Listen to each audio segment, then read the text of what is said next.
there, friends and sane persons. It's Wednesday again, as happens every week. My name is Kyle, and this is Wednesday Whimsy. Wednesday Whimsy is, of course, a short show. Oh dear, some technical difficulties. A short show that I do every Wednesday evening, where I talk about a board game topic, a top 10, something that happens to be on my mind. Well, this week we're talking. It'll be a little bit more free form and stream of consciousness. I recently went on a somewhat lengthy trip. There was some personal business, there was some business, and then in the middle of all of that, I had the opportunity to stop by Las Vegas, Nevada, to attend Dice Tower West. So, Dice Tower West is a board game convention that happens, well, generally every year in Las Vegas. I'm trying to think. I think the first one I went to was in 2020, and that was in March of 2020. And it was one of the very last things that happened before things kind of shut down during that period. And then I went back again last year in 2022, and then I was back again this year in 2023. This year it was held at the Rio, same like last year. The Rio is an older hotel. Let's just say it like that. An older hotel that's not really on the Strip. It's about a 20-minute walk away from the Strip, as I learned when I when I walked there. It's sort of offset from the Strip, and it looks okay from the outside, but inside it's kind of showing its age. It looks like it might need some significant capital improvements, but that's neither here nor there. That's not really what I'm talking about. Although I will talk about the venue a little bit. It started on Wednesday, I guess, the 8th, I think, and went through Sunday afternoon on whatever day Sunday was. I guess the 13th. Well, I've got a calendar here. I can look at the calendar. Well, it was Wednesday through Sunday either way, and it looks like Sunday was the 12th. So I got myself a ticket. My brother also, he lives in Las Vegas, and he will usually attend with me. He doesn't attend the whole time because he'll work and do social things while I'm there. But he spent the evenings with me most days, and I spent the days by myself, sort of exploring the convention. So let's talk kind of generally about what the convention's like. I'll compare it to some other conventions, and of course, I'll talk about the games that I experienced while I was there. So first of all, my general impression. So Dice Tower West is a much smaller convention than your Gen Cons or your Essence, right? It's not. I mean, there are some vendors, but mostly what this convention is a lot of open gaming. So basically, there's a Dice Tower library there. More on that in a moment. But there's a Dice Tower library there, and there's lots and lots and lots of tables. There's a hot games room, and you just go and you play, and you play, and you play, and you play, and then at some point they close things up for the evening, and then you can still play your own games, or you go to bed and get started for the next day. So. But this is not a shopping convention. In terms of vendors, they had, I don't know, maybe 20, as a rough guess. Lots of game stores that were sort of peddling their wares. A couple, there was, I forget, I think Geek Up is the name of the guy who does these really fascinating 3D printed game accessories. Really very good stuff. I have his sort of gate for Dinosaur Island that looks kind of like the Jurassic Park gate, but it's a dice tower. Really high quality stuff. And I think he's local to Vegas, so he has his little shop there. They have a couple of usually smaller publishers, and then there's a couple of publishers that are demoing things. I mean, I think there was a Chip Theory table there. There was a Red Raven table there. Some publishers you've heard of, but they don't have as big a presence as, say, at Gen Con, where they would have a huge booth with signs and lots of stuff to sell. So it's mostly, just like I said before, games. But that's great. So the Dice Tower Library, this is a different library than the one that's on the cruise. And it's a good library, no qualms with it, except one big qualm, and that is that the library that's on the cruise, there's a little book that you can look at and see where things are, and the one that's at Dice Tower West is kind of just there. And if you want to find something specific, you either have to look at every shelf or go up and talk to somebody who's checking out games and then get them to look it up. I did learn kind of the last day that you can go online and find it, and it will show you where the games are, but I guess I learned that a little bit too late. So I do wish that it had an easy sort of just right there book that you could open up and just find where the games were. There were a couple of games I wanted to try or to show to someone that I just wasn't able to find. And so that did hurt it a little bit. Again, once I found it on the app, it wasn't an issue. Also, unlike on the cruise, for example, it just goes, right. There's a part where the library stops for checkouts, but it's still open. You can play the games and just put them back, I guess. Um, but at Dice Tower West, there's sort of very much a stop time. Now it's late at night, but it could be that it kind of feels like it's not really open as long as sort of the nonstopness of the cruise. Again, you probably should go to bed at night anyway.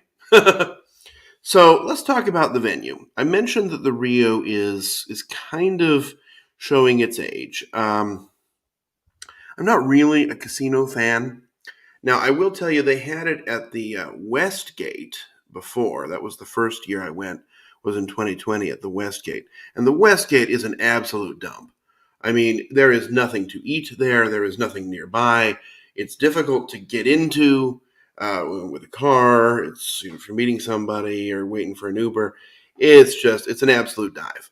So I'm really glad that they went to the Rio. The Rio's at least, a little bit ostensibly nicer, and it also has some restaurants across the street. So if you don't want to eat a $25 hamburger, you could go to Chick-fil-A or Del Taco or something across the street. There's also a little drug or a Walgreens you could go and buy some drinks or whatever you want, if that's what you're into. Whereas, so the Rio is definitely an upgrade over the Westgate, but it has some issues. First of all, the convention area is way far away from the entrance, right? If you're staying at the hotel, you've got quite the walk. You've got to walk through the casino and then down the hall and then around. And it's just really, it takes a while to get there. So you kind of have to be aware of that. The rooms were not all that nice. They kind of had a marijuana smell to them, at least mine did. I can't fault the Dice Tower Convention for that, but I wish that the rooms had been a little bit nicer, had been kept up a little bit better. The wallpaper was peeling, and it just looked like it needed some loving care. Also, the housekeeping was just okay. They never really emptied my trash and only came by every other day. So just some things to think about. Those are experiences. I don't, again, blame the convention for the quality of the hotel, but it's it's in a casino, so there's a smoky smell. If that's not something that you like, well, I mean, I don't know that most people like it, but if it's not something you can stand, then don't go. It was fine though, right? I mean, it was a fine venue, plenty of room once you got inside, lots of tables, lots of light. So those are good things, right? The actual convention center is quite nice. Well, not quite nice, but quite sufficient, I guess I would say. Anyway, those are just some general thoughts. Now let's get on to the fun things. So I'm going to talk about, well, not just the top games, but generally the games that I played, right? These are, I played a lot of games, and I'm wondering, so here is my idea of the games. All right. So the game that I brought, I usually bring a game or two, and this year I brought two games with me. The big game that I brought was Revive, which is also the game I brought on the cruise. I figured there probably won't be very many copies there, and I could play it and teach it to some people. And so that's what I did. The first day, I mostly just played Revive. I found a table kind of by the main gang, the main passageway. I sat down with a player's wanted sign, and I taught and played Revive several times. Great experience. Always love doing that. I love the game, and I love sort of introducing people to it. Now, they did have 2 copies in the Hot Games room, which if I'd known, maybe I would have brought mine. But that was fine. There were really 3 copies there, which just means more people can play it. But it's a great game. Nothing new for me, but one I always like. I also brought Tokyo Poo Divers, which I've talked about on, I think, last week's Wednesday Whimsy. It's a mediocre game at best. Maybe it's even a bad game. But it's definitely the kind of game that people wanted to experience. And so I had a lot of people that were like, "Oh, hey, you're the one," because I'd posted about it online. "You're the one with Tokyo Poo Divers. Do you have it? Can we play?" So I played that several times as well. Enough times, probably more times than I wanted to. In fact, the last couple of days I didn't bring it around with me anymore because I was really done with it. At least done playing it at that time. Let's see. They also had Federation. Federation is a game that I love, love, love. I saw it. I sat down, and some people came over and played with me. And then my brother was showing up right about the time that we finished, and so I set it up and played it again with him and 2 other people. So I played Federation twice. Love that game. And again, the rest of the games I played really weren't new to me. I guess Earth. Earth is new. I had played it several times online before I went there, but this was my first time trying it in person. In fact, I definitely like it better in person because you kind of can have everything right there and see it rather than scrolling through a page. But it's a great game that I'll probably talk about more on a future Wednesday Whimsy. But it's a good kind of a blend between, I guess, Wingspan and an Ares Expedition. Probably is the best combination that I could give for it. Really interesting, very easy to introduce. People can pick up the rules very quickly. Really enjoyed that one, and it looks nice too. I also played. I played the game Australia. Australia is a game that I don't think gets as much love as it should. It's a really good, odd sort of mix of games. It's a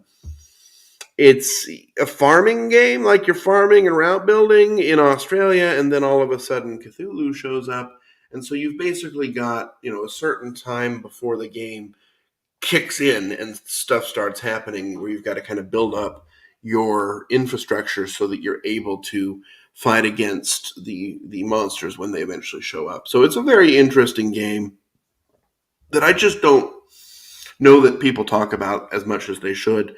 Really good, highly recommended. My brother had purchased a copy but never played it, so we played it for the first time for him. I played it many times before, but I had a good time with that.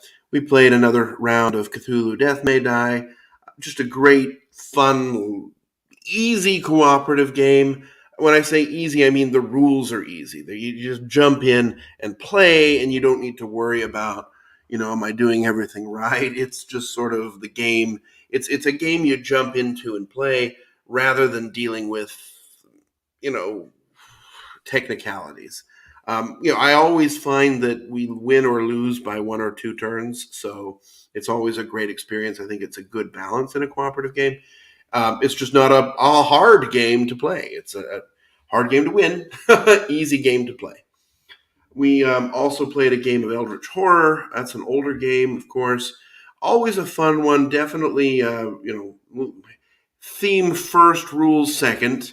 Sometimes you have to make a call on an interpretation or two. Unfortunately, my copy of Eldritch Horror got destroyed, so it was nice to play it again. I don't know that I'll run out and buy it back. I just don't know that I need to keep playing it a lot, but I always do enjoy it when it comes out. Played several games of Unmatched. They had the new Teen Spirit there. I didn't get to play that. It was every time I went by the table where they had that. I think Restoration Games must have had a booth there or a table, a demo table. So they had the Teen Spirit set. I didn't play that one, but I played lots of classic unmatched matches. Beowulf, Red Riding Hood, Medusa, sort of the kind of classic first couple of expansions. Good game, always enjoyed it. I introduced my brother to Carnegie. Carnegie is a game I've talked about on Wednesday Whimsy. It's very much a logistical game that's hard to kind of get your head around, but a lot of fun to play. And also Messina 1349. I always flub the date, but Messina with some date on it, one where you're fighting the plague. My brother really liked both of those and ended up ordering copies. So I guess those were successes. I played a new game. The only kind of true new game I played, I guess, was Holotype. And it is an interesting little worker placement game. You're developing dinosaurs. I guess you're kind of putting together the fossils and creating these dinosaur species, holotypes. I'm sure that term means something. I just didn't quite get that. But it was an interesting game where you're trying to complete your contracts, essentially, which are these dinosaurs, collect the right resources, play them down.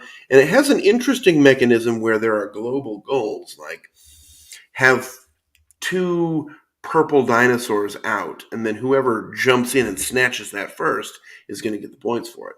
So I'm not sure that I love that mechanism, but the game itself was quite good. I actually really enjoyed the sort of cadence of the game.